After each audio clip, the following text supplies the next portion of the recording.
Howdy, all you delicious people. I'm here today to review Constantine 2005, the movie, review, whichever. Because really, with this character, especially with uh, during this time, we had this character who was tied to DC's Vertigo brand, but it seems that they finally decided to have everything just compiled together in one company. And Constantine has been rolled into a lot of things. Even so much as the more current Justice League films, animated films, like Justice League Dark Apocalypse or just Justice League Dark. Speaking of which, the reason why I'm also intrigued or interested in reviewing this film is quite possibly there are consistent rumblings of eventually doing a Constantine 2 or rolling in Keanu Reeves' character for a Justice League Dark HBO Max series, which I don't think that they will probably go that route. I'm assuming Constantine from, of course, the Constantine show and Constantine from Legends of Tomorrow. I'm sure that Constantine will probably get rolled into this HBO Max show rather than the Keanu Reeves version. Because really, that character is more authentic to the comic books, and plus, like, that Constantine has really kind of like been a consistent interest to people of like seeing eventually more of him. Hopefully, we also have Swamp Thing in that show. Like, that Swamp Thing show is actually really good. Yeah, there is some kind of points there where like Swamp Thing isn't a big enough thing in that show, but I think it's good enough. So going into Constantine, I think that this movie, when it came out, I think a lot of people were like, "That's it." Like, dude, like I want to see this guy like have like a flaming sword, or I want to use like magic rituals. Like I want to see like a Doctor Strange kind of style of Constantine, and this movie did not give you that.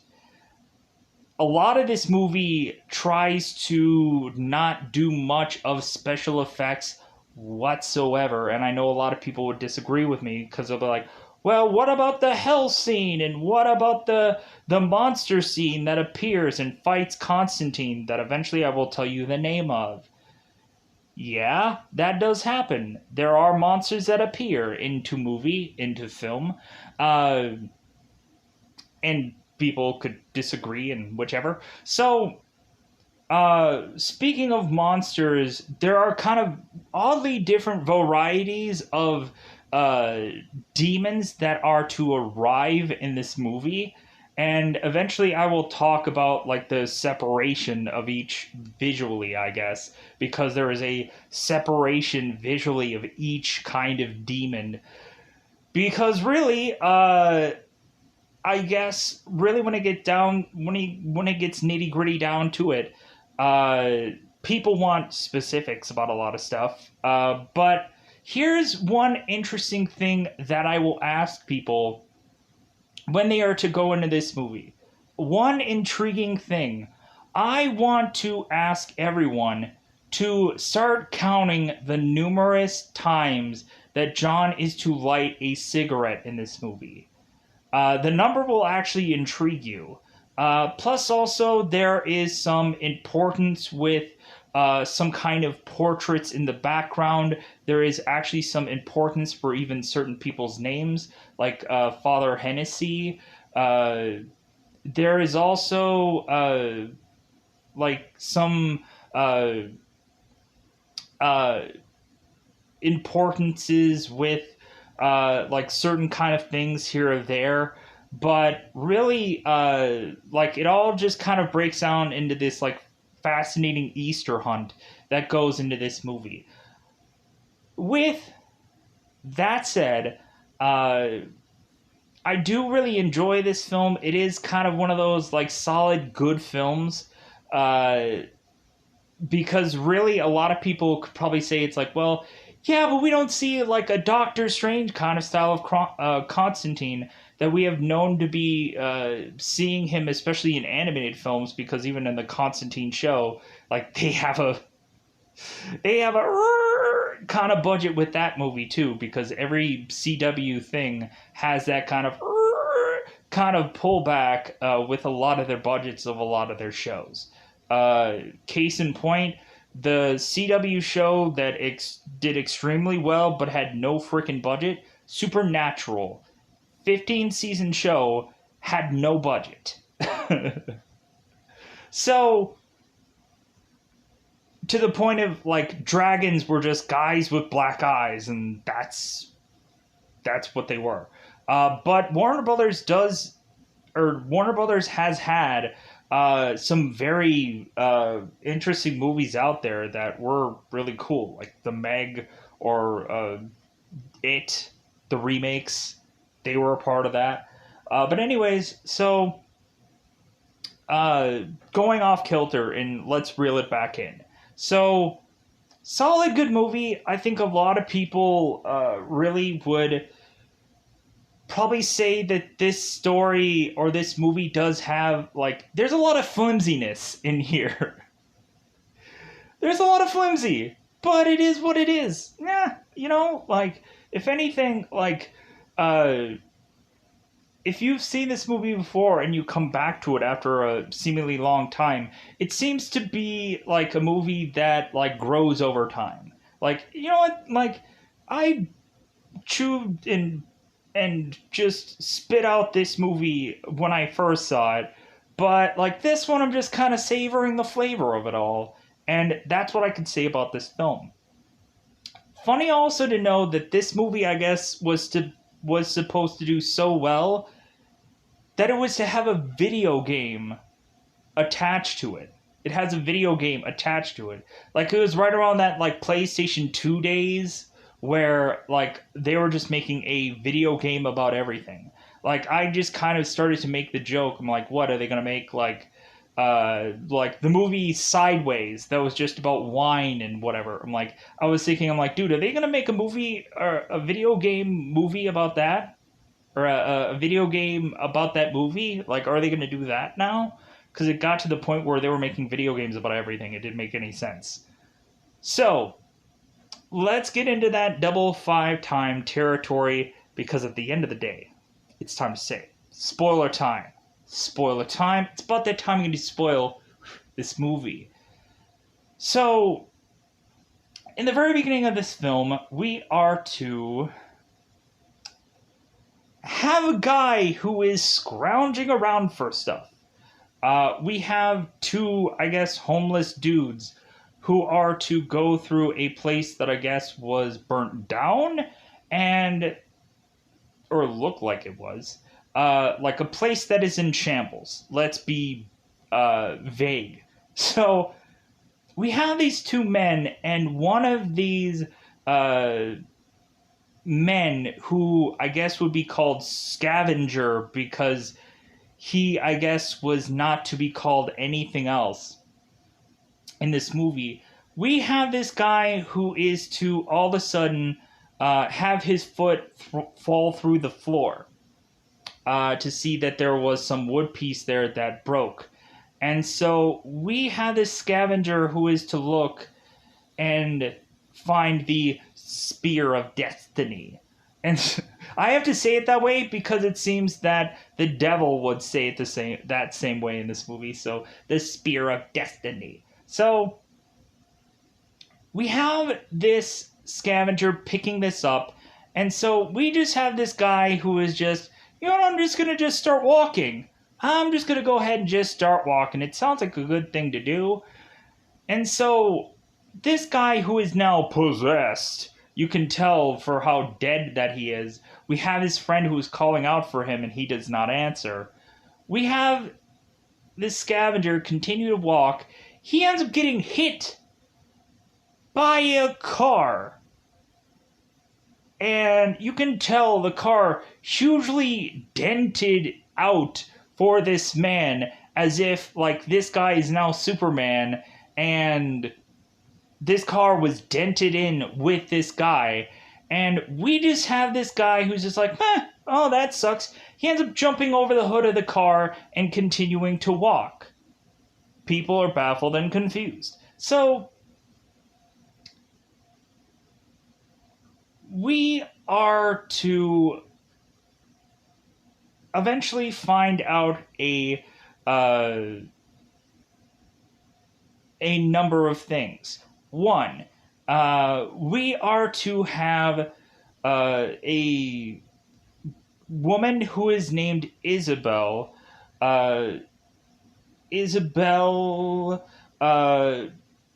Dotson, or Dobson, or no, Dotson, who is to give her own life. She is to rush up to the very highest part of this mental hospital and leap her way through this glass into this pool. And so we are to have that scene, and eventually we are going to have her sister Angela figure out why. So we now have an exorcist scene that is to play in the very beginning of this film. So we have Father Hennessy, who is to give a little jingle jangle to Constantine. So we have Hennessy, who is to mention to Constantine once he arrives, like, yeah, like I don't think that I could have handled it, so I called you. And so we have John go in there, and John is to do is to go and put a symbol upon this girl's head, press it into her forehead, mention that he is John Constantine. I'm John Constantine, a-hole. And so we have John, who is pressing this thing into this girl's head, and we have this demon speaking, which I'm assuming is in Latin, and John is like, yeah, whatever. So we have John doing his normal thing to get this demon out, and he's not working. Or, he's not working? It's not working. So we have John telling the people, because, like, this woman's mother is just like, oh my god! She's, like, holding Bibles and all kinds of things, and just like, oh my god, my daughter! So we have John, who tells these people, get me a mirror that is, like, 3 feet, like, wide, or 3 feet whatever. And so we have John, who takes this cord from around this room, and we have them reset her bed, and so a bunch of these guys are holding the mirror on top of John. Before that exactly is to happen, we have Chaz Kramer. Chaz Kramer is, of course, Shia LaBeouf, or Shia LaBeouf, however you want to pronounce it. Funny enough, I had reviewed a movie called Kramer versus Kramer. Eventually that will be out sometime in the distant future, probably, because I don't know how viable that movie really actually is. So, I reviewed it, but it's still in the wings to eventually be seen by people. So, we have Chaz, who is to be parked outside this apartment complex, and John is to yell out to Chaz that he is to back the car up. And Chaz is like, oh, okay, I'll back the car up. He barely does. So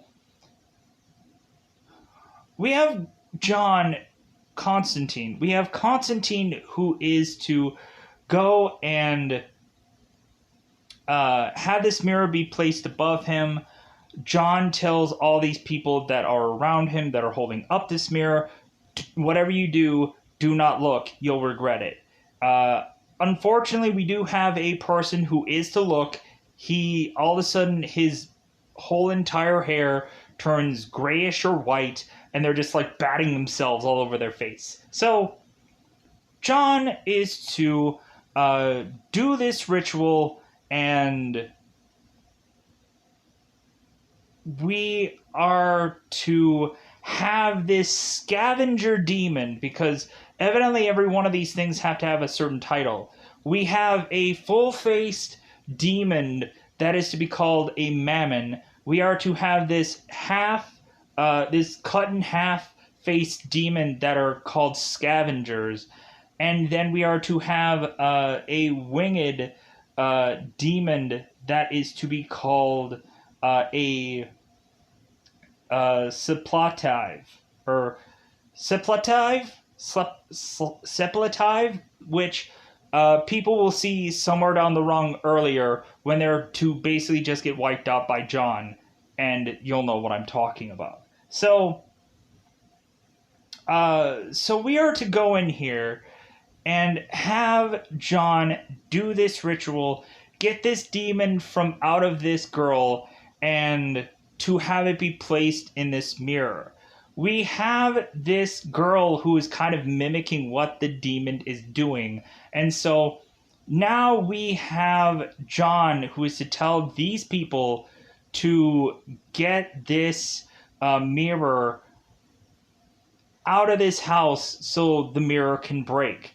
So they're having problems trying to pull their mirror to get it out into the outside. And so John has to try and pull it himself. But of course, this mirror is a little bit longer than what John, I guess, would have liked it to be. So eventually, John continues to try to pull. The mirror goes flying out of the window to eventually have it break right on top of the hood of Chaz's taxi. So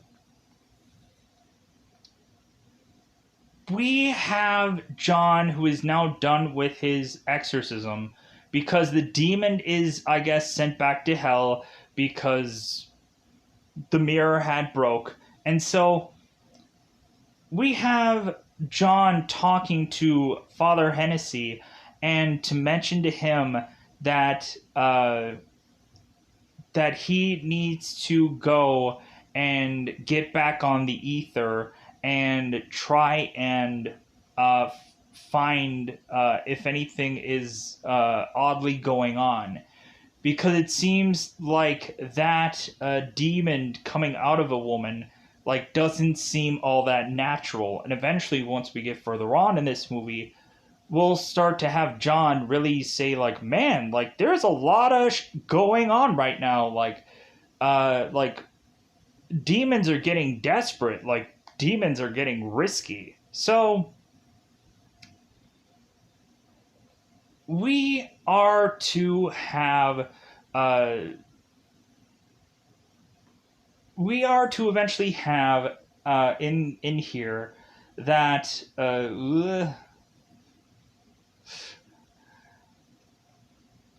we have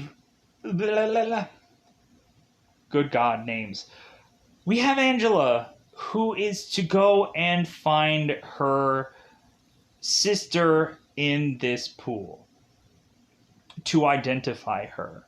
So we have Angela, who is honestly just desperately interested in wanting to figure out this case. It does not make sense to her that she is to take her own life. Here's the thing, though. We have Angela going from this case and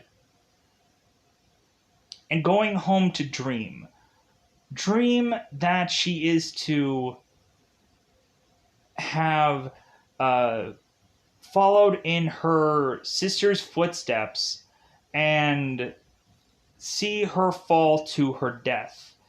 We have Angela, assuming that this death is a murder, not a suicide. So we also have Angela who is looking into the footage. The footage that was taken of Isabel dropping off, falling off the roof. And so we have Angela turn to the camera and mutter the words Constantine. So we have John who is going and uh, is to start coughing so much that he is to rush to his sink to cough up blood. And John is like, oh. We have John who is to go to the doctors to find out that he has lung cancer, and that it is to get pretty bad. And funny enough, not funny enough. That seems like a weird thing. We have the doctor mentioning to him that like when he was young before, like he tried so much uh to get out of this life, but now like he is trying so desperately to try to cling on to life as much as possible. Because John is immediately thinking like, well, yeah, cuz I know where I'm going. Like I know I'm heading to hell. Like there's there's no way around it. There's no way to buy my way into heaven, and I'm going to burn. So we have we have John, Angela both meet in this elevator, and uh, Angela is to try to hold up the elevator, mention that she is going down, and John is to mention like, well, not if I can help it.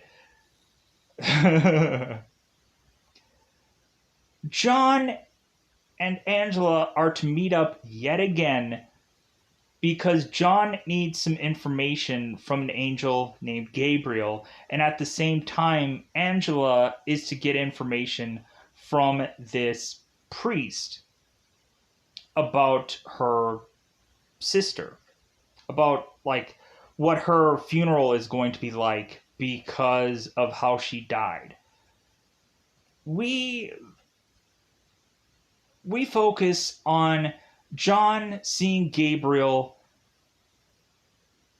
and so John is trying to figure out a way with Gabriel to buy his way into heaven. And with all this talk, we have Gabriel who's like, well, if anything, I'm sorry, but you're going to die because of you smoking cigarettes since you were like 13. And you're going to go to hell because of the life you chose. So we have John who is really not getting any answers out of this. And so neither is Angela. She's going to this priest trying to get the right specific funeral, and this priest is like, well, she did, like, even though she is a devout Christian, she cannot go and get a certain kind of funeral because of how she died. It's just poor taste. So Constantine is to go and be out and about, and so we have Constantine who is to start to cough and cough really badly. We have a man who is to come to John and ask for a light. We have John who is to all of a sudden see a crab start walking by him. And we also had John who was delivered some weapons via a guy named B-Man, who it seems that he loves he loves insects. It's just his thing to have all this wild knowledge about insects. So we have John is to be delivered like a dragon's flame weapon where he's to shoot it out. Uh, we have also these trinkets that are going to be used in this movie somehow, because really this is like the 007 moment where, hey, every single thing that you're going to get here you're going to use somewhere down the road in this movie. So John is going and propping himself up to find that we have a monster on our hands. A monster named Vermin Man. Vermin Man? What a bizarre, odd name, but that's what his name is. So, John is to try and get the one thing that is to be this monster's Achilles heel or downfall. John drops it, but the sound still goes off. John is to take a stick and try to beat this monster off. Eventually, the monster is to get on top of John, but John is to hit the trinket with a stick, so the Vermin Man scatters. John is to grab for the dragon's breath weapon to use on this vermin and to kill it off. So, pushing on. We now have John, who is scared as F by what's going on with all of this. Like, he is so confused. He is so, like, what the heck is going on? If anything, these things are clearly getting desperate, or they're, like, attacking Constantine out in the open, which seems way out of place. So, John goes to Midnight at Midnight's club.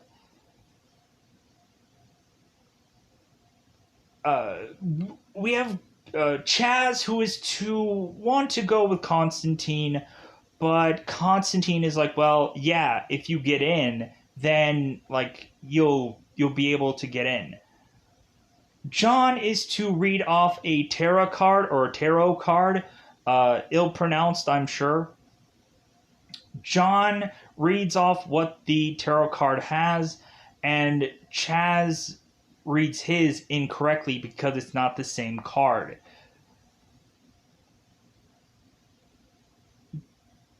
Constantine goes and is looking around this bar.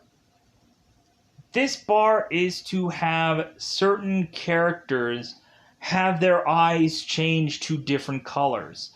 It seems that the eye color of these characters are to tell whether there are half-breeds here. Half-breeds are to mean that there are some things that live in this world that look human but are actually half demon or half angel. And then, like, Constantine will explain that when he is to meet up with Angela. So, as I've said probably so many times, it's an easy transitional word. It's better than Constantine goes to Midnight, and Midnight is, of course, neutral. He doesn't want to tick off the good guys or the bad guys. He just wants to just be his own person. And Constantine is to mention to Midnight, hey, have you heard anything? Because, if anything, like, John mentions every single thing that is to have happened to him lately. And Midnight is trying to rationalize or justify what he thinks that uh, that John has seen, but John's like, no, like all of this was out in the open. All of this seems really odd. Do you know anything, Midnight? Let me know. And we, John uh, is to try to rush into Midnight's uh, appointments, and so we have Balthazar, who is waiting for his time to see Midnight. Really, really amazing, like opening of Balthazar, where we have Balthazar doing the whole cold trickle thing with his like with this coin in between his fingers. Man, does that look cool. Balthazar is to tell Constantine, man, I can't wait till you burn. Mmm, finger looking good. Like, I hear you're going down, Johnny. Like, but man, like, this is a really cool introduction of this character. We are we're gonna come to find out that this guy is to be the villain of this movie, and or for a bulk of it, because Balthazar is to eventually take out some of the men of Constantine. So I will get there when we get there. So John is to not really get any real information from Midnight. So we Father Hennessy. Father Hennessy is to go and try to scramble through newspapers, try and see if he can get any attachments to anything. And we have him attached to one article, which was the Isabel story, because it speaks to him.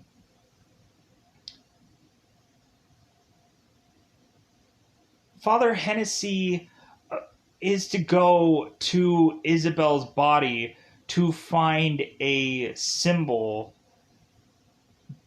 that is on her arm.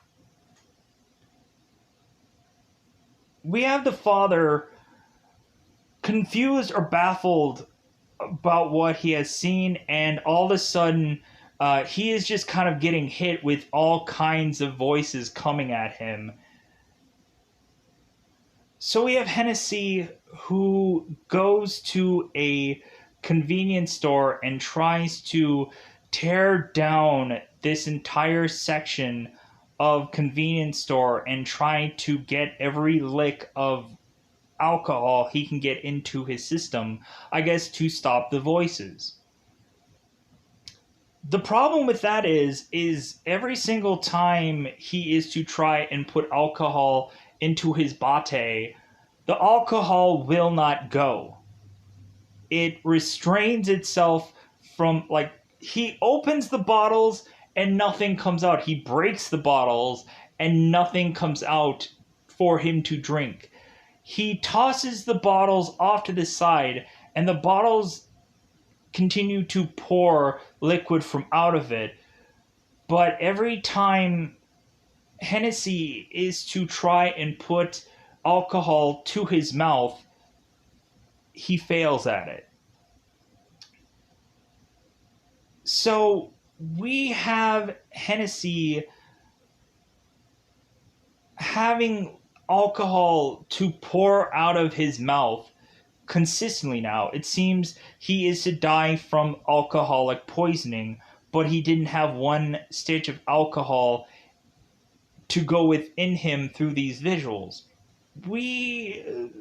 The father is to, before he is to die, he's to put the symbol of what he had seen from Isabel on his hand with a sharp object and then die.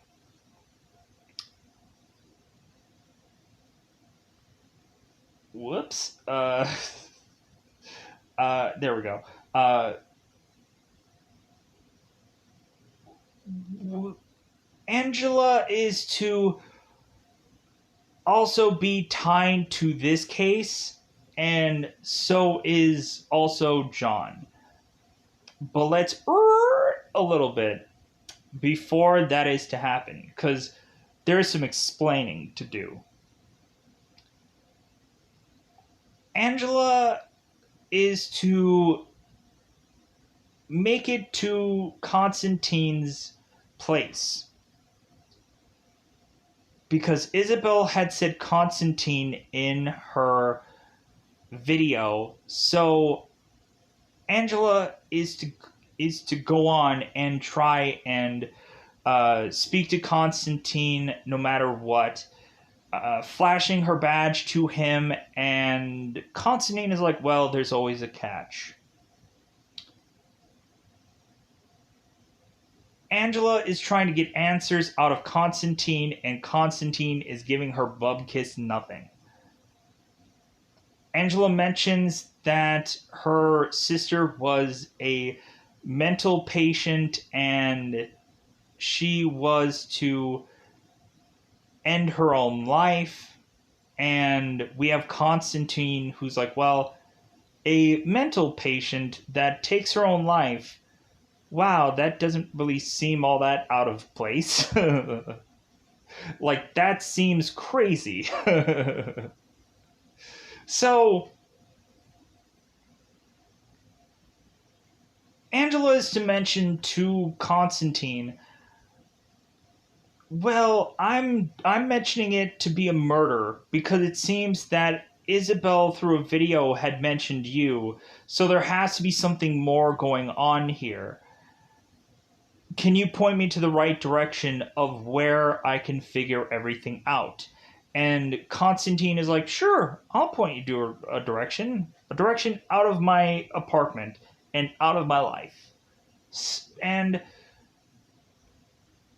Constantine is to start hearing rumblings outside of his window as Angela is to leave.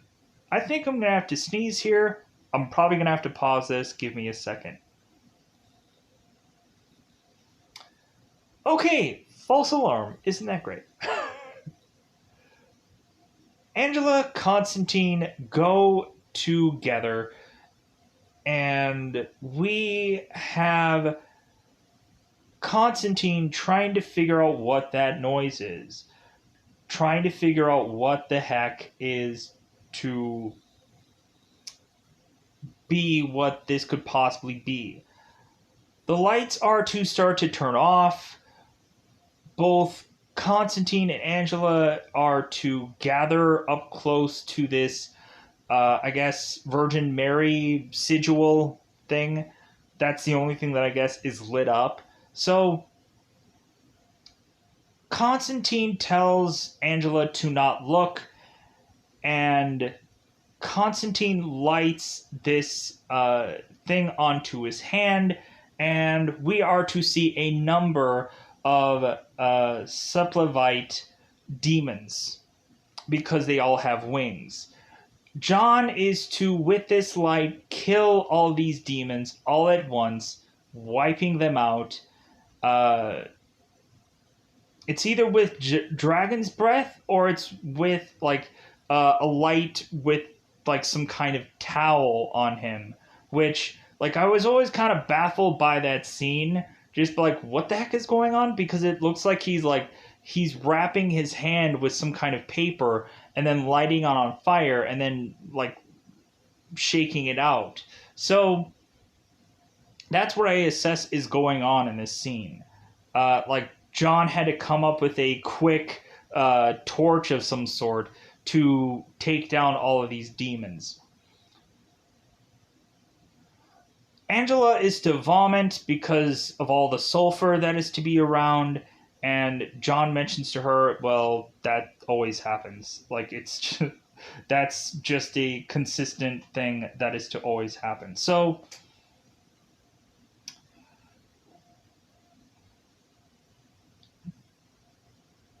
John wants to figure out if Isabella is actually rotting in hell or not. So, John goes to Angela's apartment and is to go and try to teleport himself using a cat and a pot with water in it to teleport himself to hell and then hit himself with holy water to bring himself back. Angela is to see John putting this together, and then Angela is to leave the apartment.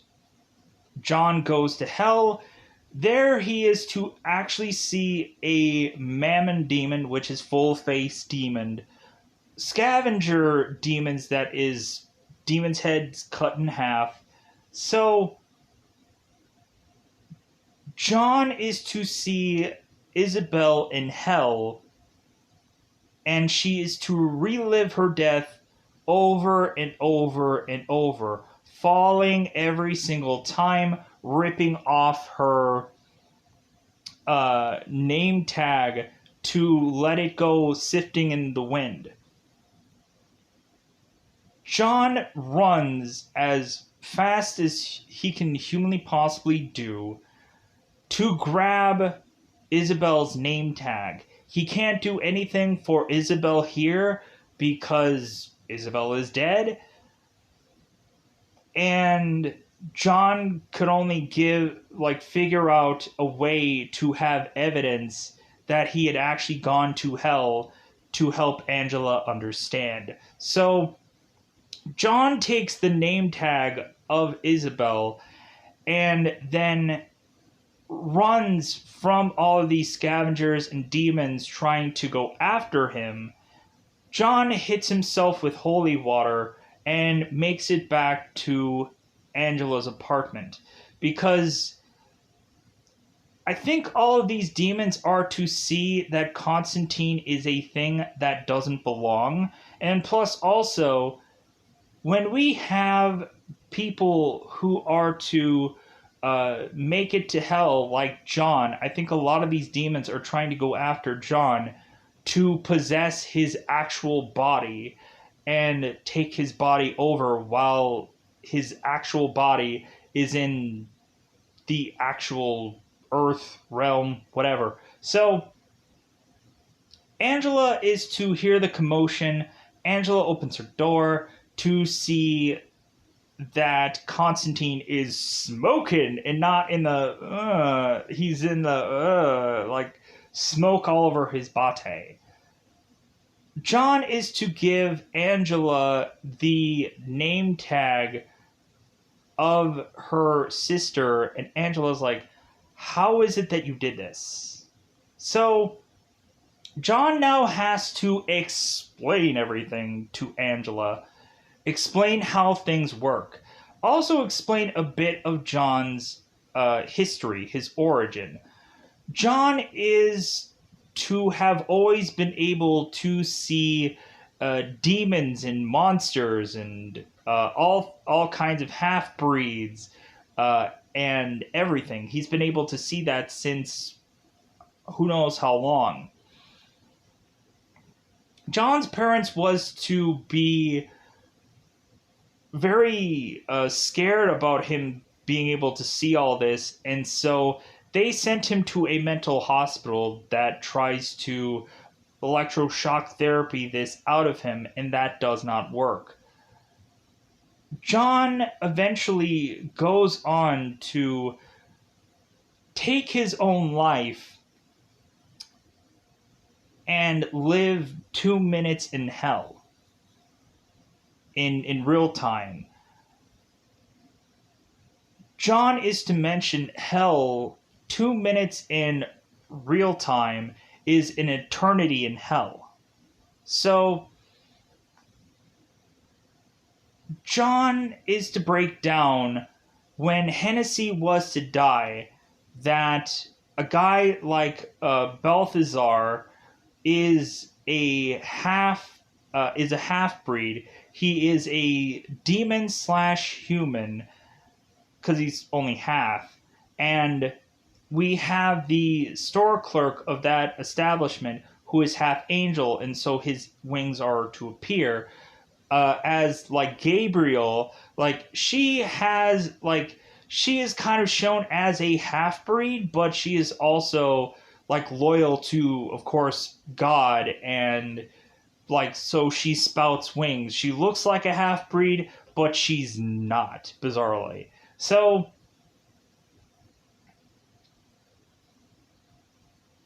we have the explanation that a demon could take your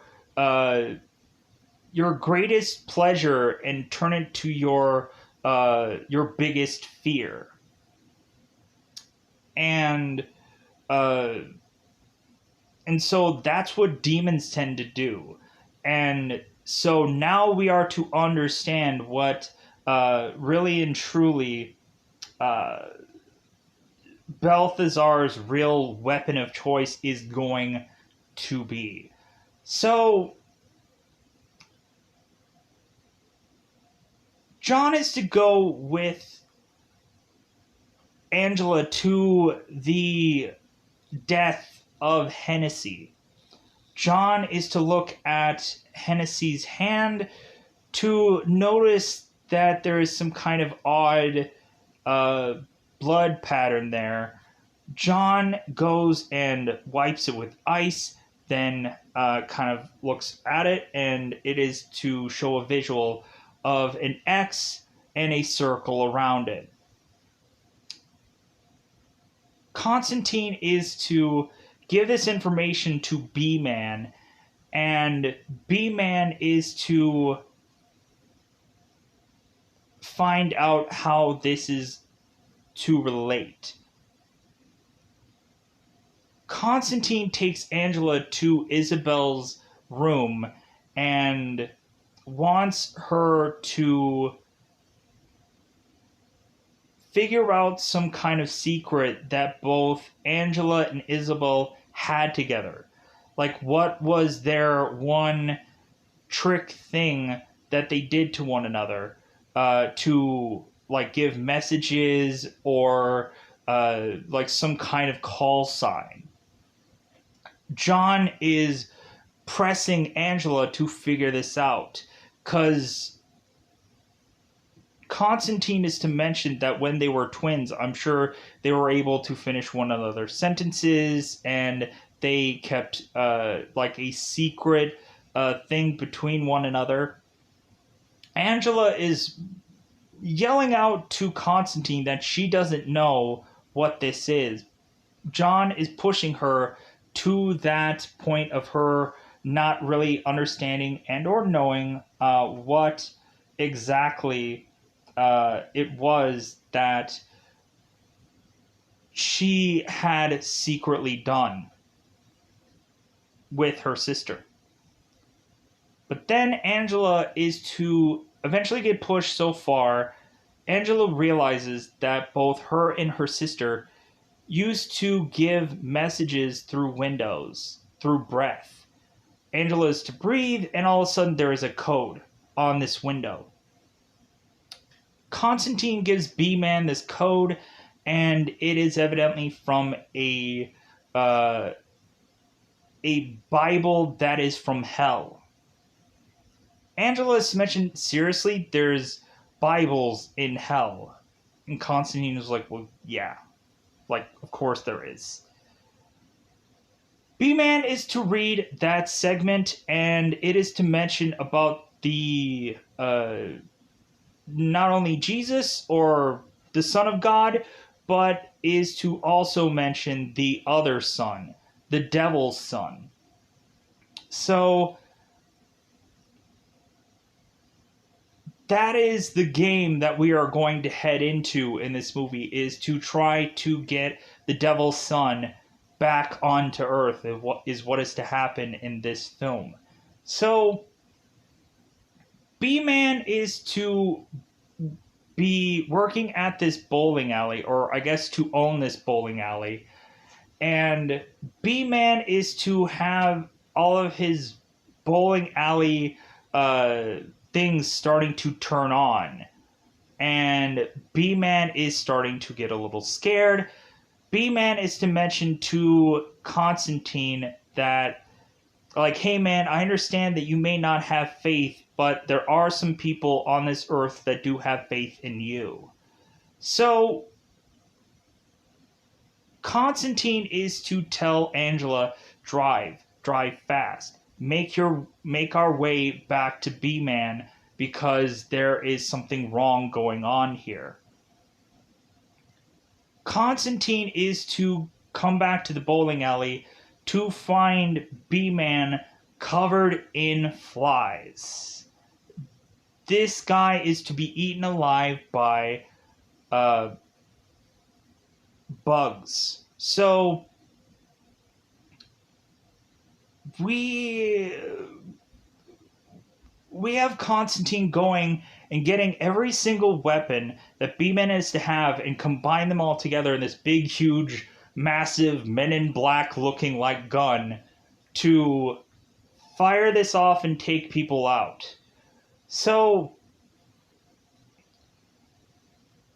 John is taking Angela because Angela wants the crash course into being able to understand what John has seen, and she basically wants to go to hell to see what John has seen.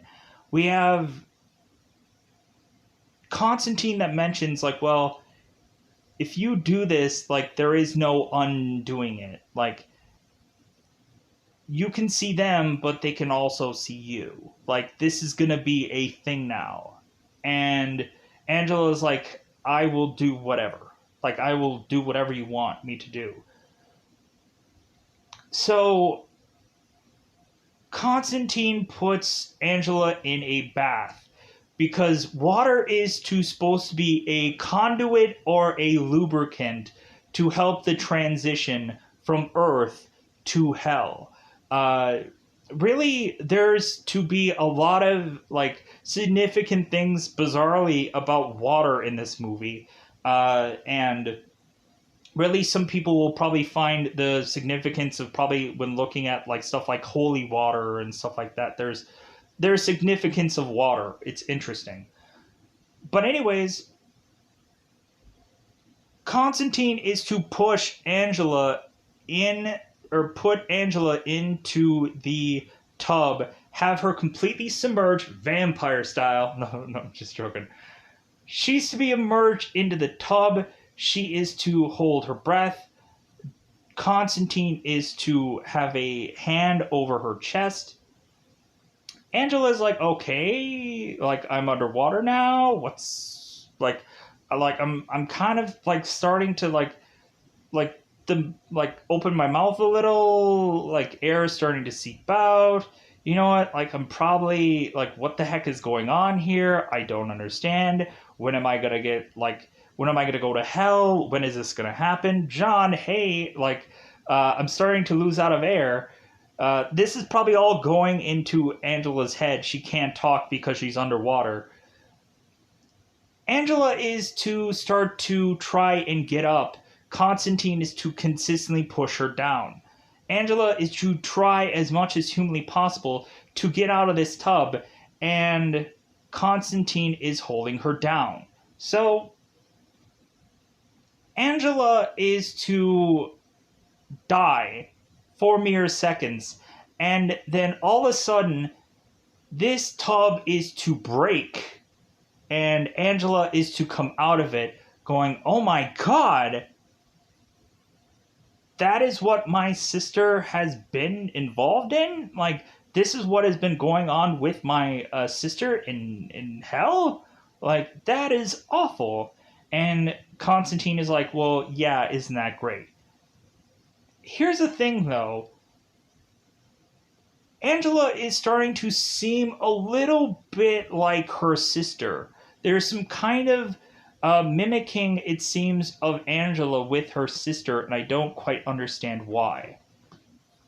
Angela is to go right back where B Man was, and she is to spot something that Constantine did not see. And Angela is to go and grab Balthazar's coin to do the coal trickle thing that Balthazar has been known to do. So Constantine immediately says Balthazar, and he's like, dude, I am going to kill that guy. Like, he has killed numerous amounts of my friends, and this is easily to justify this guy's death because he has gone too far and killed too many of Constantine's friends. We have, like, Constantine, I'm trying to avoid saying we have because it's just an easy transitional word.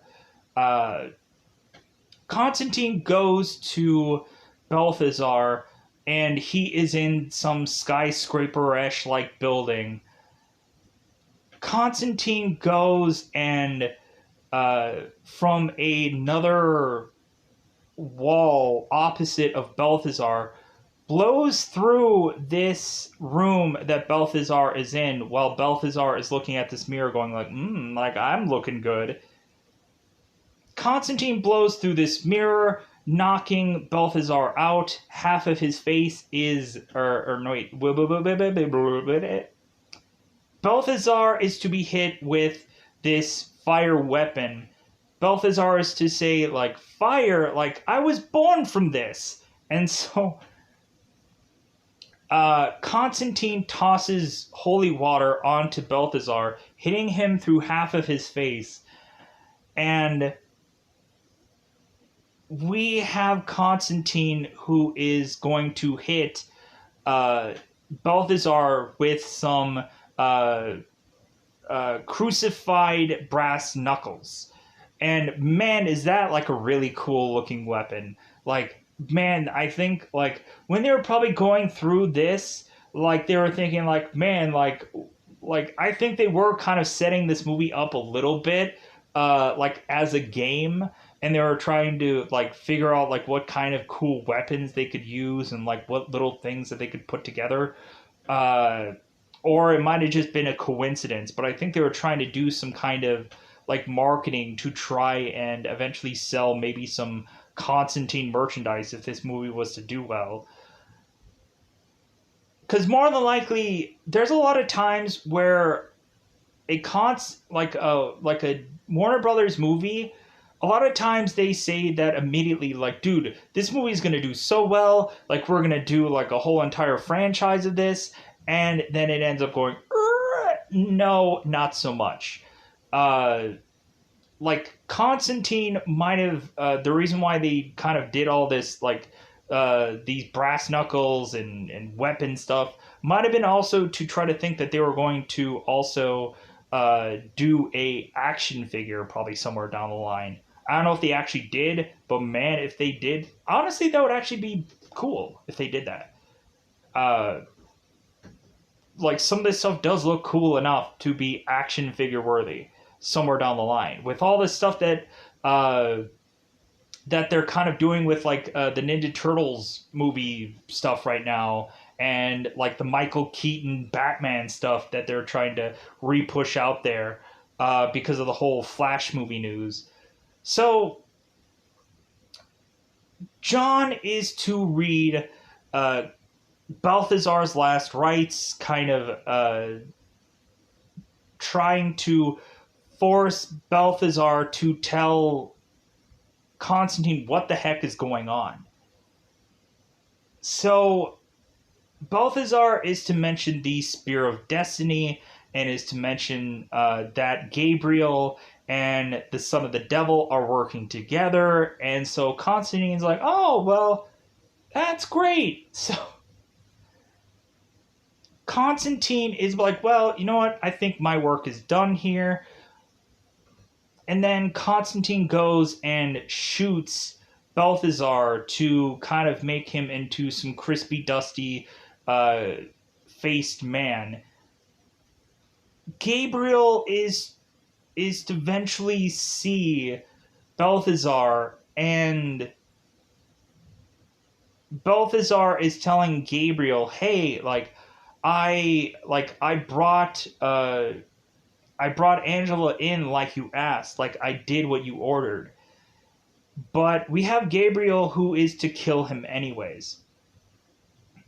So Constantine and Angela are to try and leave this building.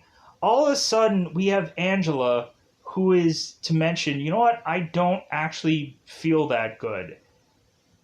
Angela is to all of a sudden get sucked through numerous walls, just crashing through every single one of these walls.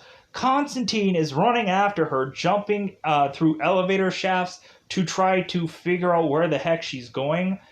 And Angela is to make it back to the hospital. So Constantine needs to go to midnight to use his electric chair to figure out what the heck is going on without the fear of dying. Like, we have Constantine who wants a heads up of what he's kind of to be going into before it is to happen. Constantine goes to Constantine goes to midnight, and so Constantine needs the chair. Midnight is to say, "Dude, you know I'm neutral," and John is like, "Yeah, but it seems like the world is going to end. Like, are you going to be the one to stand in my way," kind of thing. Midnight goes and jabs Constantine in the ribs, and but Constantine kind of talks to Midnight in a way that Constantine has Midnight help him. Constantine drops to the ground, mentioning to Midnight that Midnight ruined a $200 shirt. You would have thought that that would have been a little bit cheaper, considering Constantine isn't exactly getting paid for his Ghostbuster activities, unless he's getting paid from the Vatican or the church, or maybe an angel is pocketing him some money. I don't know exactly where he gets paid from. And eventually I would like to figure that out. Maybe he has magic money. I don't know. I can just channel money coming from out of anywhere. Eventually, if there's a comic book that actually does cover that, let me know. Because I would like to know a little bit about how Constantine makes money. Because how is it that he can afford to drink himself to oblivion and all kinds of things like that? Like, how does he, like, what does he do? Does he have a side gig that we never saw? Does exorcisms pay well?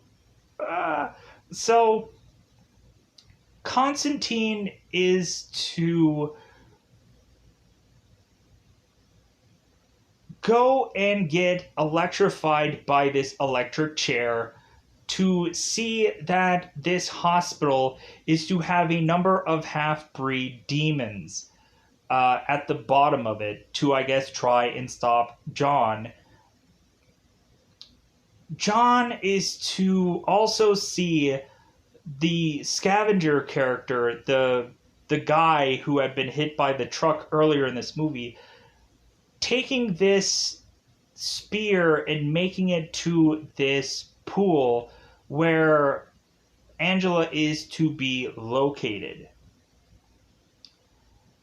And then John is to seemingly be stopped by this scavenger who is to see him and is to try to choke him and kill him.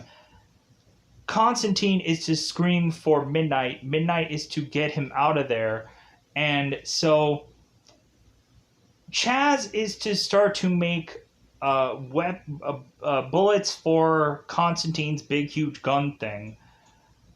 Mentioning how Chaz's plan is to realize that if anything, holy water could be any number of kinds of things. If anything, they probably need a certain kind of certain kind of cross that is to basically be equal to a priest blessing of water. So Chaz is to come out of this from however he can to say that the way that they could holy water beat these demons is to get them through a sprinkler system. And Constantine is like, wow, like Chaz is really just earning his keep right now. So Constantine is to armor up, and Chaz is to go with him. Midnight is to do prayers upon them, which I guess that's also like a key thing, bizarrely, to say that Midnight did a prayer for Chaz at some point. Maybe quite possibly making him a stronger person than what Constantine could quite possibly be at the tail end of this, because of how just beaten the crap out of that he is, like, during these events. So Constantine goes with Chaz to deal with the half breeds first. Chaz goes and puts a cross, and Constantine is to light a lighter to start the sprinkler system. All of a sudden, all of these half breeds are to start withering away. John is to pop some shots off of his weapon to take down some of these half breeds that are trying to still attack him, get to him. But John wipes them all out. So John is to make his way to Angela and try to take all these things all out, all down, all whatever. So we have this scavenger who is to go and put the son of the devil within Angela. So John is to eventually try and do any Bible scripture that he can think of to try to get this demon from out of, or the devil's son out of Angela. So we have Chaz, who comes in and is trying to help Constantine because Constantine is so tired. Chaz is to try and really get really well Bible verses out, and Angela is to all of a sudden just start to feel like a little bit better. I say a little bit, but that's not all, folks. All of a sudden we have Chaz, who is to go and get demon hit by something. Chaz is to go and smack from floor to ceiling, and to be sadly killed. So Chaz was to mention early in this movie that Chaz wants to really actually help out Constantine. And Constantine is to mention to Chaz, it's like, well, you do help me out. You're a Tonto or a Robin or the skinny guy with the fat friend. Like you are my sidekick, but like there's a lot that you still need to learn, kind of thing. So Constantine eventually tells Chaz, like, hey man, it's not like the movies. Like, the good guy doesn't always win. So when Chaz is to die, we have Chaz mutter to Constantine, yeah, I guess it really isn't like the movies. And Constantine is like, yeah, buddy, sorry. Chaz is to die.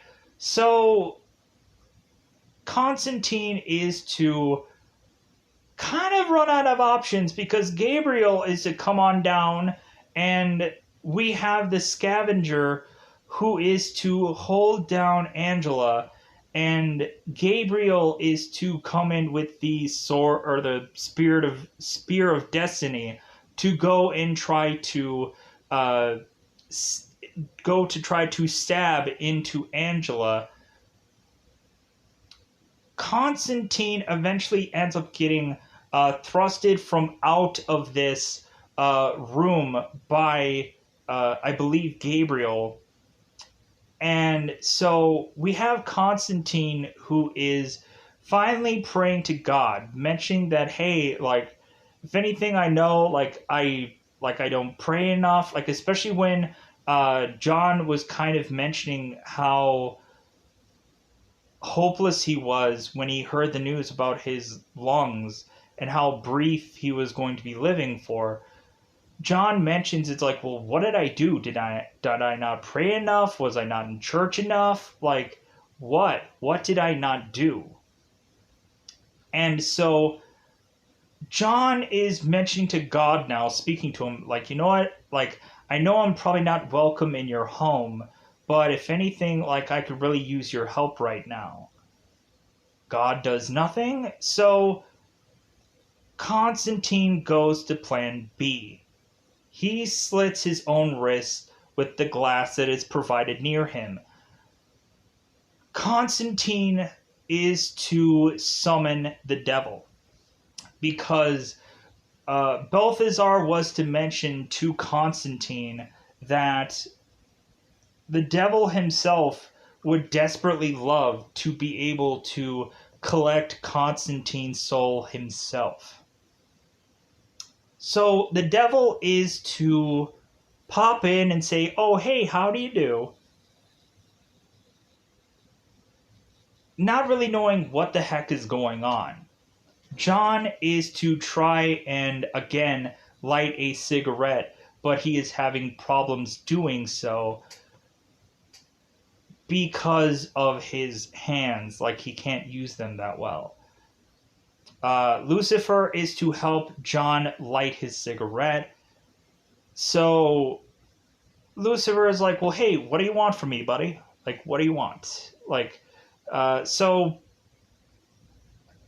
Constantine is to mention, well, hey, like, if anything, like your brother or your son is being a real handful, and it looks like he's teaming up with Gabriel in the other room there with the Spear of Destiny, and we have the devil is going like, the Spear of Destiny. Oh yeah, like sure, like. Are you just saying all this just to like try to like make a deal or a bargain or a something?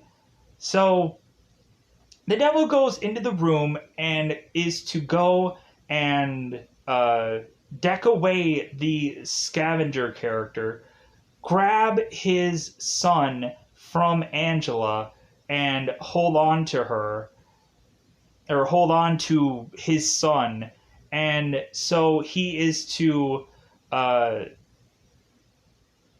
have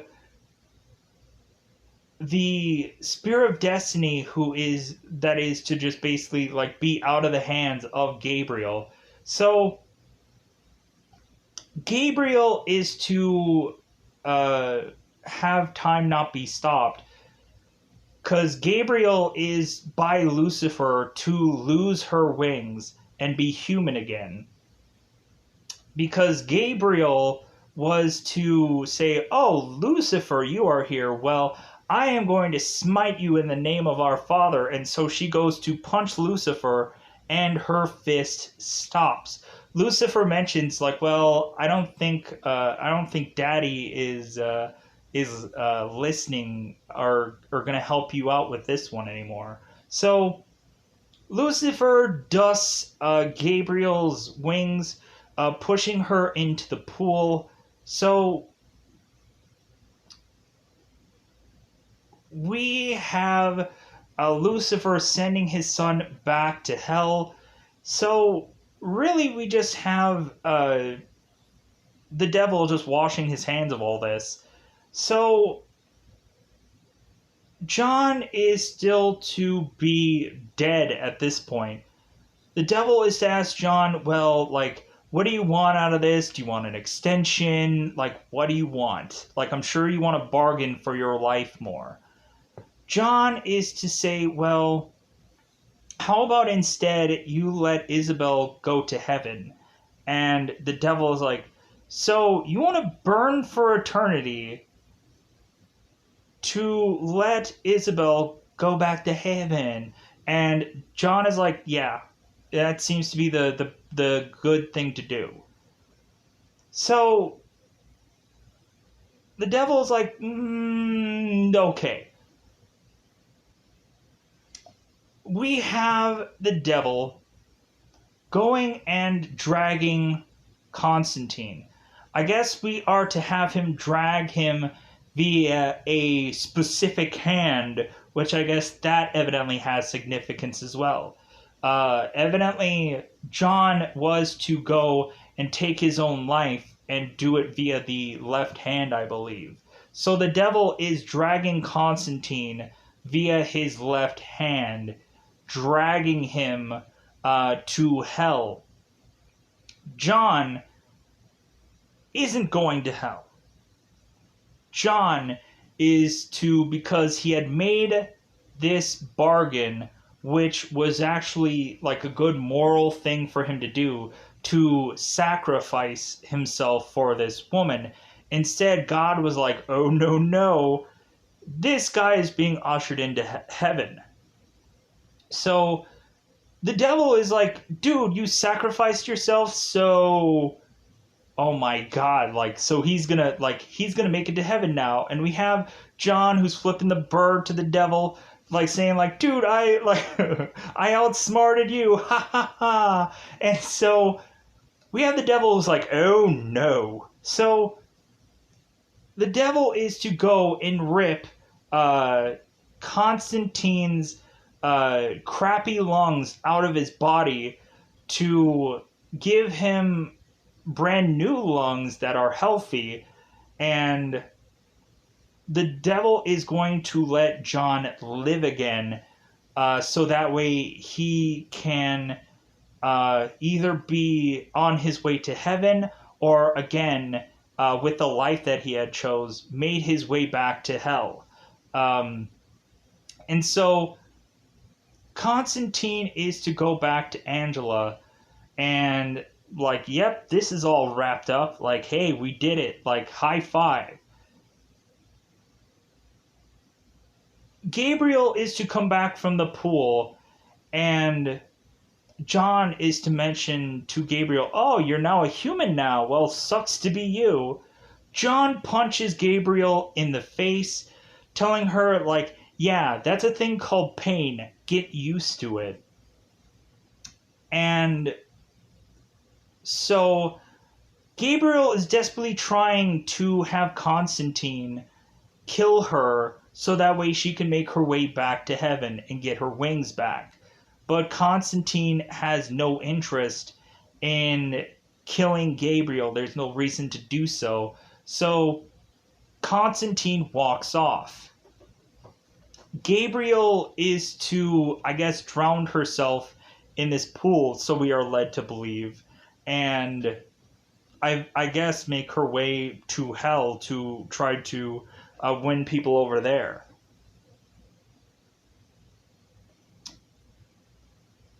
John has the Spear of Destiny, and so he gives it to Angela to tell her to hide the Spear of Destiny in the best possible spot she could hide it from everyone, even from John.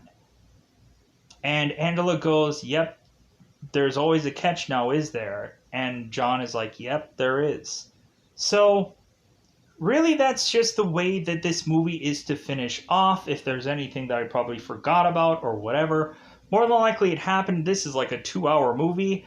Like, I was kind of surprised how I wasn't like I didn't feel like I completely had problems somewhere. Like, I think once we got to like certain points and whatever, I was like, am I gonna get this? But I think everything went questionably smoothly, with how many numerous times that I probably had said some transitional words somewhere. But with that said, I'm gonna get out of here. Bye, buddy. Bye, everybody.